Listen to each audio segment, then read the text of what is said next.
what you need are a pack of fat quarters. You'll only need 4 out of the pack.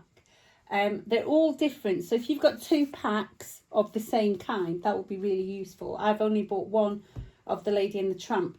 So what I'm going to do is one side of the bag is going to be in this one, and the other side of the bag is going to be in this pattern, and I've folded them both over the same like this.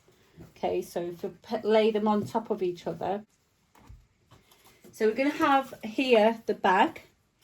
This piece here is going to be the bag yoke, and the bag yoke is this bit here. Okay, so there's the main bag, that's that bit there. The bag yoke is this bit here, and then this bit, and that should be on a fold, so it's quite a big piece. And this bit here is going to make my handle, right? So I've got 2 handles there, right? And they're going to be in contrasting fabrics. I'll give you a rough idea of how much we're looking at. So in inches, we're looking at roughly about 9 inches across. So in total, the bag will be 18 inches, and that's 12 inches high. And then you can make your yoke as big as you want. And I'm going to have whatever fabric's left over, I'm going to cut it out so that can be the yoke. So we'll do that.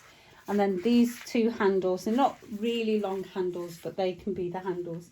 And that way I'm not going to waste too much fabric. So if I draw this out, you can see what we're doing.